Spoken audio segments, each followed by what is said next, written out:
I find odd that a person that comes from over Saudi Arabia, right, a scholar, comes here and try to give us rulings and don't even know our situation. Yeah, well, that's odd to me. Like, you don't even know what's going on here. Yeah, I mean, just so like... he'll base a ruling on something that'll destroy a whole Muslim's life living in America. When you go to those muftis, if you go to a mufti and his heart is really pure, he's going to look at you. If you go to somebody else, right. You bring somebody else your marital problems, right, and they're not correct, you're finished. You're like sometimes you have you and your wife, right? Mm-hmm. Once you have that understanding, that stuff stays in your house. You'd be a fool to ask some of these brothers for their opinion. Yeah, they won't take your wife. You heading for no, seriously, you heading for talaq. Depends on what he said. Yeah. They're gonna try to take your wife. They try to take your wife. Yeah. Give you bad advice. Do you think do you think a person who isn't married should give advice on those things? I mean, it depends. It depends. Like, if a person has never ever been married, right? I mean, but because you guys like take me. Right? Now, if I have a history that's not good with those things. Would you take his advice? Would you take my advice on how to keep the situation? Well, if you know I ain't been a pro at it. You might learn more than him from a person that's successful. Because if you're having problems, right? Look at this. Mm-hmm. You have a person. I'm taking advice from you. You never had any marital problems, so you can give me advice, and I'll say, okay, the advice you're giving me is how not to have problems. His advice is from a different direction. So he might tell me, I was young when I first got married. Because we did things in our youth that we would never do as we got older. Mm-hmm. Like sometimes you look back and you say, man, I hurt that sister. Yeah. Like I had a crazy understanding of Islam. I hurt that sister. People have done it. Let me tell you something, Aki. Remember this. Shaitan will approach you with a halal thing to destroy your family. But that's what he do. That's what you got a brother, right? You got a good wife, right? Mm-hmm. And then, Shaitan come to you and say, you can have more than one wife, right? Mm-hmm. You might destroy your whole situation. Yeah. You might, and see what happened is because are the people really ready for that emotionally, right? So now you get in a situation that you lose this wife, right?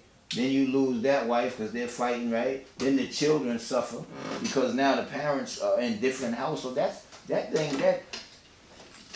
When you get a little older, at 50 or something like that, and you look back, you be like, I would have never told that brother what I told him when I was 30 years old. Yeah, he said that. He said that. Yeah. 10 years from now, you probably look back.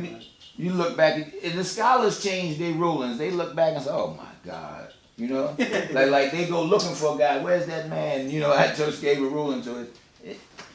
It's crazy. You have people that have had relationships before marriage, right? So you might have love. That's something I know for a fact. I know it's people, right, that had been in and out of dealings with girls, right? They don't know how to deal with relationships. Sheikh, listen to this. You have situations where they've never seen a relationship. Yeah. So that's new to them. I grew up in a single parent house, right? Yeah. Like okay, if you go back to the old days, the 60s and the 50s, when grandma and grandpa got married and they raised these big families and this and that. But what happens with us is that you have a guy. Now it can happen to anybody. I don't care how much knowledge you got. You come from a single parent family. I come from a single parent. Okay, but if you can't reconnect to what's right. You got some people because they've never seen a man working in a healthy relationship. Like, for instance, you get a book, The Book of Marriage by Ibn Taymiyyah, or The Book of Marriage by this one or that one, right? Even though you have the book, you don't know how to apply it because you've never seen any kind of working relationship. So for instance, I say, listen, sister, it's Maghrib, you can't leave the house, right? Or the sister has a bachelor's degree, a master's degree or something, and she has a career. And I said, sister, you can't work with them kuffar, you're free mixing with the males, That's actually stuff that takes place. I know. So the sister, she might not know, she leaves her job, right? Now the financial stress comes, and the next thing you know that they're fighting, and the family disintegrates. Some of the kids go this way, so what happened is like you gotta be able, they have the maqasid of the Sharia, right? What it came to protect. It came to protect deen, life, intellect, property, lineage. Some say reputation, and some of them, because that's why backbiting is haram and so is gaiba, right? So you gotta have people with good common sense too, because the scholars, they have good common sense where they know, like, I can tell you something that I can't tell him. I agree with you 100%. Like, that's what made the Prophet something great, is that he knew that each one had their own personalities, and he made them all work. You got brothers, they get married, right? I say, yo, Ak, you know, the sister ain't right, Ak, this and that. Ak, you knew about her and the doing. Y'all grew up in the projects together. Now you got married, you just gonna say the sister ain't right? But the reality of it is that you ain't right neither. So together, y'all right. You know what I'm saying? Like, you gotta shake, you know what I'm saying? Like you know, the sister, you got this is real. That your wife watches soap opera. She got a show. She watches Game of Thrones. She just loves it, right? Sister, that's kufr. That's this. That's it, right? You gotta leave people alone sometimes. Because if you chase them up into them dark alleys, you're gonna have a problem. You're gonna have a problem. Bruh, man, a man I know said listen to this now. He said the man told his wife she can't watch basketball because of the shorts. It's a Muslim. What are you going to do? So, I mean, in the reality of it now, she could say, you're right, brother. And it's forbidden for you to look at the aura of a man too. You can't watch basketball. Because a woman can't see, I can't see another man's aura neither, right? Yeah. So, but it's just, this is the crazy stuff. That's crazy. I've been watching basketball for 25 years before I married you, right? Now, there's certain things you have to stop because they're not productive for the Islamic marriage. But you can't condemn it. Some stuff you gotta let go. Yeah. What is the hadith? The hadith is men ashadda fi din fa ghalaba alayh. Whoever goes to extremes in the religion, it'll overtake them. I mean, it's crazy, like, you know. Yeah, but I think that's petty, man. To bring an issue up that might see, but listen, that might be a psychological area the brother has. He might have an insecurity. That's insecure, yeah. So, and a lot of time you got brothers that's oppressors, right? Yeah. Like they never could get women to listen to them. Now they got these rules that they can use, right? Mm-hmm. So now I could like you know. It's sad to say, like, in the dunya world, a woman wouldn't even look twice at you. But now, because of Islam, you got a wife, right? So now, you know, but it is, you're saying these things from your nafs, trying to control her, right? Mm-hmm. And the reality of it is that it's just so, you know, it's so crazy because, like, you gotta damn near be a psychiatrist on yourself and your wife. And the reality of it is that, like, a lot of times you gotta look at yourself and say, damn, I got flaws. You say, I'm all flawed up, right? And this is, you ever go overseas, you ever see people that just live Islam naturally? Yeah. Like, they grew up in Islam, right? If you go overseas to Morocco, the man and the old lady, they're 65 years old, they've been married for years. They don't use Islam on each other like that. Like, no, you're right, because they understand that this is my way of life. It's here, different. It's here. You know what happens here? Mm-hmm. People. It's new to us. It's new. So you leave one way of life where, you know. And they don't give the person time to adjust.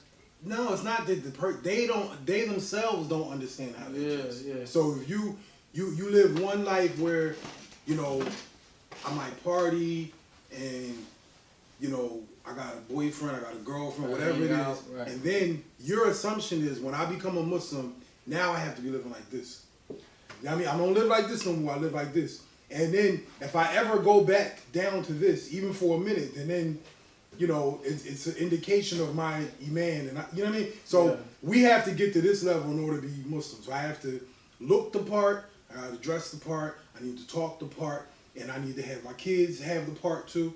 You understand what I'm saying? Mm-hmm. You know, I hear women say, well, I used to be a girlfriend, now I'm at wife level now. You know what I mean? I'm at this, that. It's the same thing. Like, I used to be a non-believer, now I'm a Muslim, I need to live like this. And at the surface level, that's correct. But you are a human, so you're gonna mess up. I mean, you're gonna mess up. You're gonna make mistakes. What if you got a situation, right? Like a lot of times you have situations where now you have people that have done this. Your husband smokes some reefer, or your wife smokes some reefer, right? Mm-hmm. You got a person they wrestling with a drug problem, right? Yeah. Or they might drink, or they might, you know what I'm saying? They might have like you. Okay, so you say, well, what do you say? It's over because of that? Like you got? No, they do say that. So and then because they make a standard. Yeah, they make a standard. Now, so you can't be Muslim and drink. Yeah, they and. We it's hear a bad, it's a terrible habit. It doesn't make you a Catholic. Like if you have to. But they don't know that. Mustahil. Yeah. You have to say, like if you say alcohol ain't forbidden, man. Listen, man, the man drinking. If I drink privately, that's between me and Allah. Yeah. If I drink publicly, now that's a public issue, and I should be punished for it. And see, the thing that happens is that if you were drinking privately, right? So your wife says, I'm gonna take you down to Northfield, and I'm gonna get right. And you got a smart wife, right? Your wife will be sitting there with her girlfriends. How's everything? Alhamdulillah. She's not gonna say the brother's drinking this, that. No, mashallah, that's alright. No, right? It is, right? Mm-hmm. But that's what CJ says. It's like people go through stuff. You gotta keep your stuff. You gotta keep it private because you gotta work through it. I heard a cook before this when I was like just took shahada. The brother was saying, he said, no matter what you're going through, you can still make your salat, you still fast, you still make tahajjud, because you never know when Allah will help you out of it. But what happens, because we come from a place of ignorance, we don't know.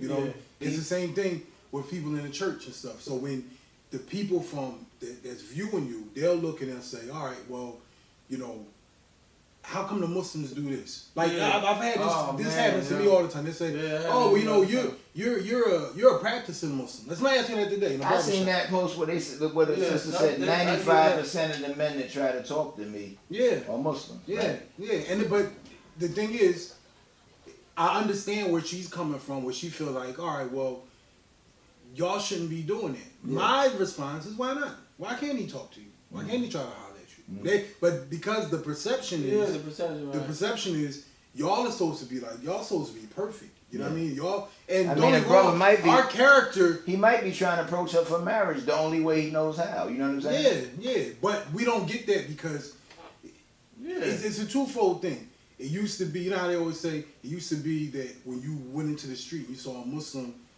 probably from NOI or whatever, but the Muslims made you straighten up, you know what I mean? Because their character. Yeah. Nowadays, it's not like that. Now, even now, we know now, back then, that the NOI Muslims, their outward character was great. But we know from studying history and stuff that they was robbing jokers and they was doing all kind of shit. You know what too? What's so deep is that, like, people take shahada, you take shahada, right? Mm-hmm. And you never in your life could imagine that one day you're standing in court and your wife's here and you're here and the judge is a non-Muslim and she got a restraining order on you or she wants child support or this or that. Like, that's major blow because like she's saying, I felt the Muslim man was so good, he did this. Like, there's traumas that we go through, right? And as we grow, you know what a straightening joke out there? As you get closer to the grave.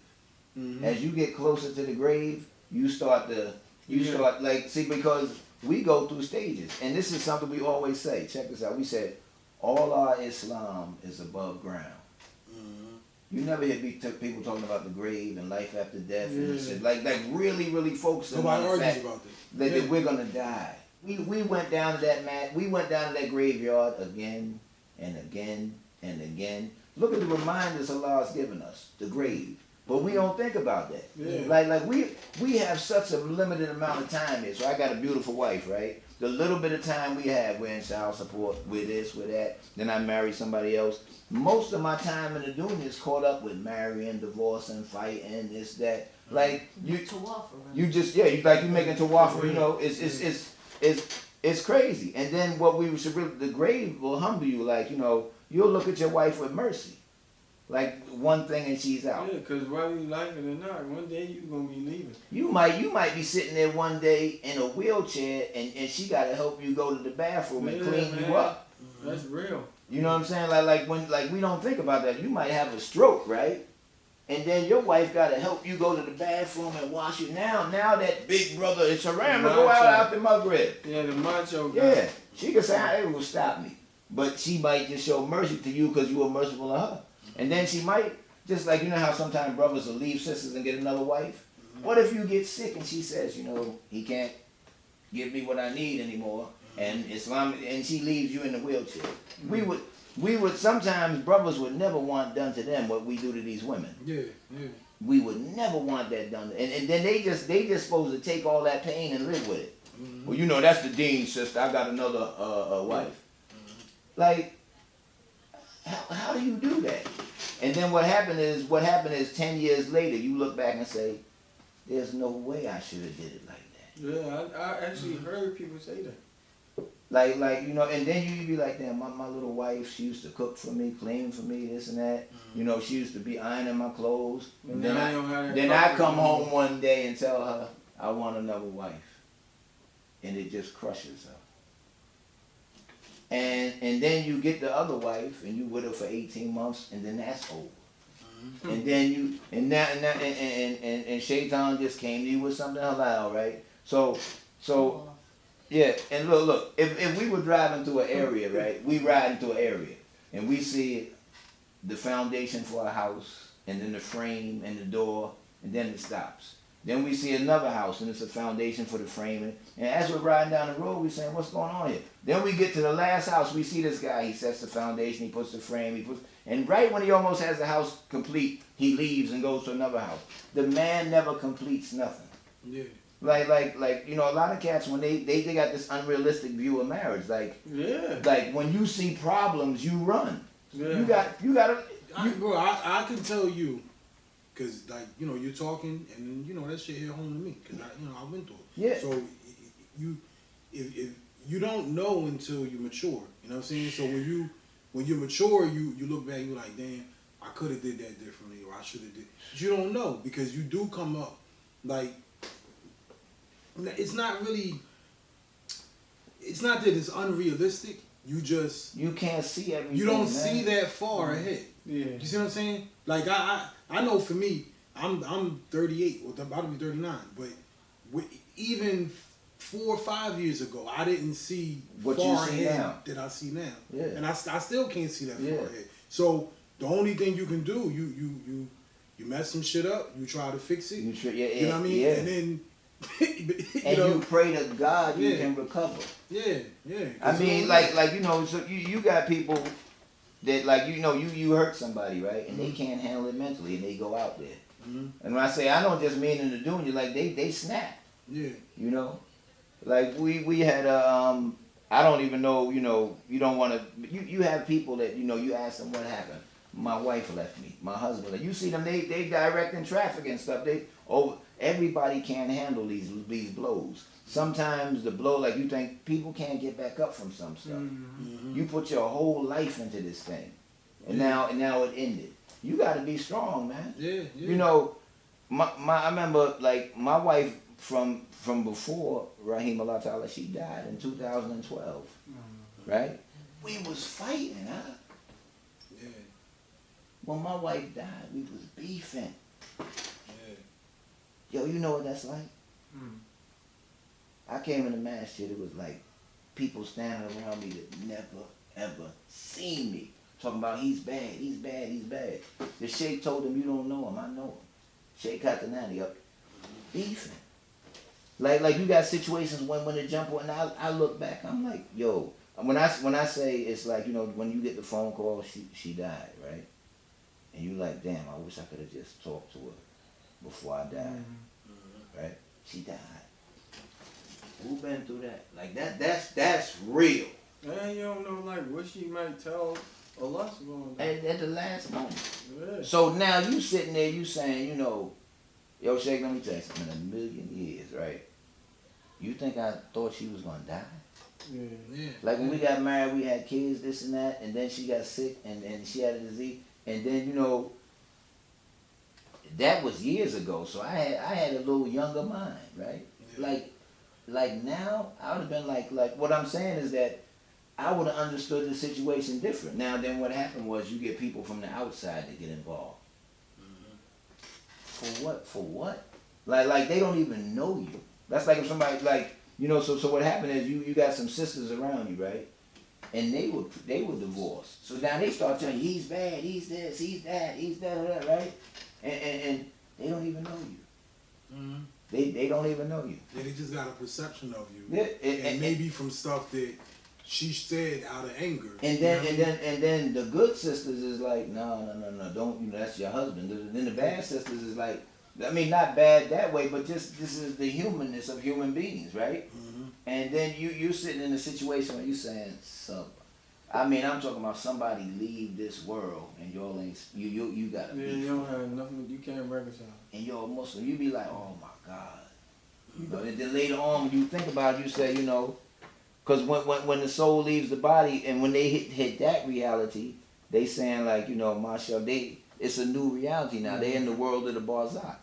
You know what I'm saying? And then the little things you argued about in dunya, they're not that serious. Like when people start dying around you, like a person who's been around death, my reality's different from you guys is playing with Islam. Y'all looking at pant legs and beards and this and that. Let somebody die and see if you can handle that test. I'm saying I know I had to bury 5 close companions of mine. Yeah. Wash them and shroud them and put them in the ground. And so when you come back from the dunya, now you just buried somebody.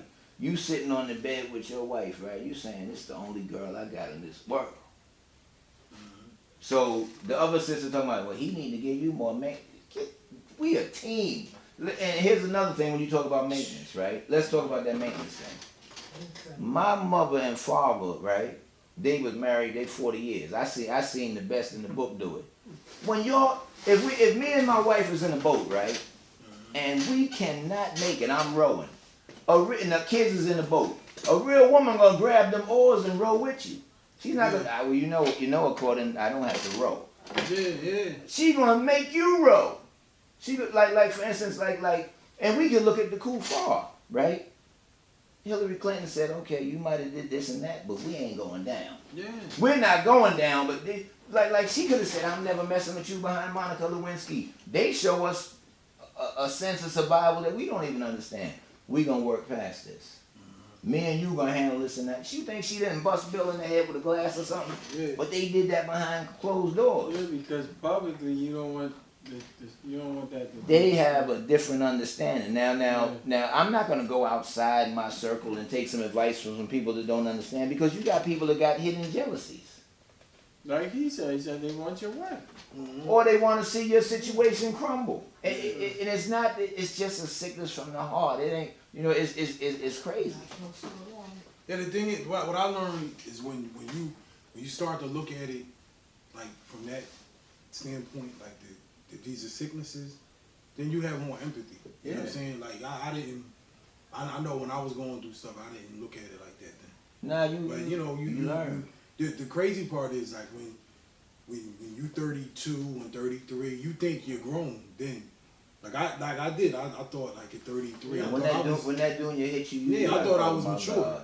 There's a guy that I know personally that he's so used to whoring around, right? And this is his first serious relationship, and he don't know how to deal with a relationship because he was never in a relationship. So all that stuff is new to him, and I'll give you some examples like holding women's hand. He don't know how to be romantic. He don't know how to talk. Because anytime the woman would get in a disagreement with him, he would just cut him off. Yeah, so bro, y'all talking about me. He don't know how to do that. This is a guy I know. Y'all talking about me, man. So he learned it as he go. But the good thing about him, right, is that he have people that's been married that's telling him, giving him suggestions, and he willing to listen. That's helping him mold his relationship. But sometimes how the person feel, you be like, man, I just want to get out of here. But you know the thing about that, this I call it the star chamber, right? You know, that's my saying. Like you said, oh, you know, the sister, she's a good sister. She got Islam, this and that. And she's pretty. She got a nice body, this and that, right? Or the sister might say it's a good brother, this and that. When you get in that bedroom, and I'm not talking about sexually, when you start to interact with that person close every day, going through life, it's intimate. It's a whole nother ball game. Like when y'all start to struggle together, y'all paying bills together. No, I'm saying from watching this guy, man. I mean, it was an eye opener for me. To be like, wow, there's people, like, that's a psychological, you know, that's psychological. Yeah, but Shay, you know the Shahada isn't magic, right? No, yeah. Like yeah, I know that. Right. Can you listen? You know, I drove. Let me just give you a little similitude. I drove tractor trailers, right? Right. We need a certain amount of distance to stop, just like a freight train, right? Now you got some people, they're super pious. They take Shahada, they never have problems again, right? But we're talking about the normal, like in our societies, right? So, and that's why, for real, you do need spiritual guides. You really do. Yeah. You really do, because that's right. Listen, your pants legs could be up to your knees. When you start arguing, that stuff's not gonna mean nothing. If you've never been in a relationship or never seen one, or you've never, I'm talking about between non-Muslims, your mother and father, right? Mm-hmm. You might see how the thing. I used to see how my mother would be on him, right? And he'd be like, oh, okay, sweetheart, right? But, and I'm not talking about that he was a simp or nothing like that, right? He understood that. Yeah, he knew how to navigate. This thing, yeah. It's a serious situation, man. Mm. When two people are really when you're really trying to make it, right? That's like if you're really trying to make it through life and you got kids, you don't start saying, this is my, like, I know it's my right? Mm-hmm. But we trying to make it, baby. I see you going through something and we got a real relationship. I think that's somebody that's being technical. Yeah, they not looking at the situation and being reasonable. So then, the argument then, look at the other argument. Because they right, Islamic. You're absolutely right. Like you're right socially. Like everything you're saying is correct. But then the other argument would be, all right, so if you want to go ahead and I got this great partnership with this one person, right? And then what about all these other women that, because it's not enough. Everybody not going to get the great partner. You know what I mean? And what about, because... Oh, you mean like the sisters that don't have husbands? I get what you're saying, but that depends on the woman, like what she looking for. Yeah, well, so the reason why I'm saying it, because there's women, like I know women who, all right, I just need a man. Yeah, not even I just need a man, like, but they're happy and grateful, like, all right, I married this person, he already had a situation, right? But I was been waiting for that one person to come, that one single brother. I'm just gonna have this great friendship and relationship with this man who does have a wife, because I can't find nobody that ain't, you know. When you say friendship, you mean marriage or something? No, marriage. Oh, marriage. Yeah. Like I know a sister who married a brother who already had a wife. Like this is recently, and then the brother already had a wife, and you know, for years this sister she was against polygamy. She didn't want no polygamy. I'm not doing that. But then finally, I guess she decided, you know what? Because she can't find. Yeah, I can't find no one. I don't want to be out here sinning. I'm just gonna, you know, I'm gonna think real. You know, this is not my words, her words. I'm gonna think realistically, and I'm gonna marry this brother, and I'm gonna protect myself.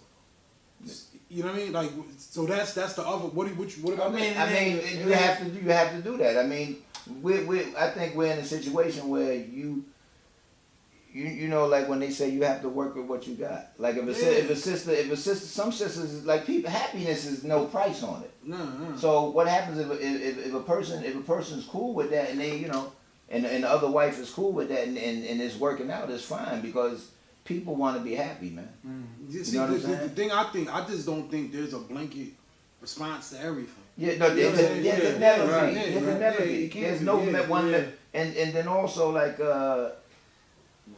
You know, you got to deal with the situation you're in. I mean, you got people that in the dunya, they're in polygamy anyway. You know, I'm saying in the dunya, like, you know, this is my baby's mama, and I got a baby from her too, and you're not really gonna stop dealing with any of them, because I got a child from you, and you, right? Mm-hmm. And it's strange because we come in Islam. There's no second wife, or you know. but these things took place in the dunya. In the dunya. You know? But that's what I was saying before. Like, we look at things like this is the level I need to go on. You know what I mean? And the argument from the people that oppose that, you know, that sentiment, they'll say, oh, well, you can't put a value on me. Like, you can't tell me what I deserve. Like, if I feel like I deserve this, all right, but That's what if true, what if Allah says, you know, this is what you deserve? You know what I mean? Like for me, I know that it was no coincidence, right? The kind of man that I am, right? That I would end up with a woman that was totally my opposite. You know what I'm saying? And later on, like, that's Allah, like, I look back on it, that's Allah trying to teach you something. And it's You know what I all mean? lessons. Yeah, it's all lessons. It's all lessons. But we get into that what I deserve. Like, yo, I have my rights, and I have the right to do this, and this, and you better shut up, and I'm gonna do it. And then from the woman perspective, it might be, you know what? If you're going to do whatever you want, you better do everything for me 100%, and then maybe I won't give you an attitude. Yeah, and, you know what I mean? And now you're in danger of everything collapsing.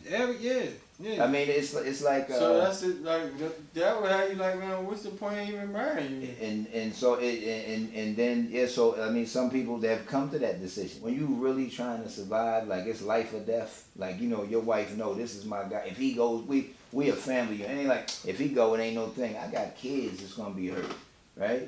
You have children, so you know, and people know you gotta take the kids to school. You gotta like, well, how much does he need? Like, when you start to see the seriousness of the situation, right? You know, people like that, they're gonna say whatever it is, right? Mm-hmm. Like, you might give your wife more than her maintenance. You be like, you know, I know you're going. You know, that's your wife. That, you know, once you get that, just like, you know, instead of just giving her the minimum, you might get to the point where you just be like, yo, this is your wife. See, I don't think, like a lot of times, once you get married, right?